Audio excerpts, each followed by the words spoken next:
po kami sa Bukal Spring ng Magsaysay Nicolas. So yun nga, napagkasunduan po namin ulit na bumalik. Sinama po nila ako dito sa Bukal Springs. Gawa ng apakaganda baga talaga. Yan po mga kasama ko, si Kuya Marlon, si Ate Mabel, si Ate Myra, si Dindin, at saka si Auntie Nini, asawa yun ng kapatid ni mama nila.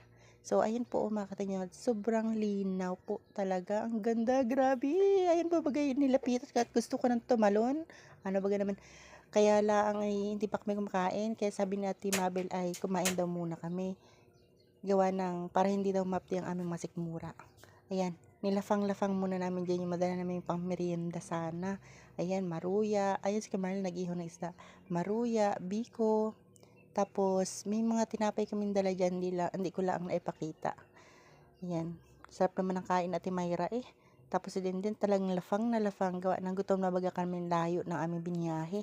Simula pa kami sa Barangay Lourdes na Magsaysay, papunta dito sa Nicolas, Barangay Magsaysay, Occidental, Mindoro.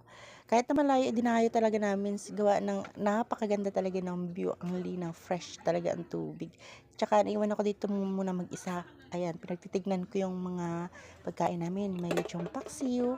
Ayan, mamaya ka lang. Ayan. May sinaing, or kanin, ayan, paksiw na isda. Ayan yung natira namin, nilafang namin kanin ng maruya at biko.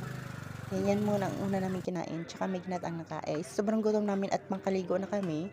Ayan, kumain agad kami ng kanin na makapagtampisaw na eh. At ako'y ligong-ligo na, sabi kong ganun. Ay di kanya-kanya kaming lafang. Ayan nga si Denden ay binigyan ako ng lechong paksiw. Abay, sarap na sarap naman ako eh. Ayan, talagang hindi mo papigil ang person. Talagang kumain ako at gusto ko ng maligo. Pinagyayabang ko pa yung aming baong isda dyan. Yun lamang po, maraming salamat.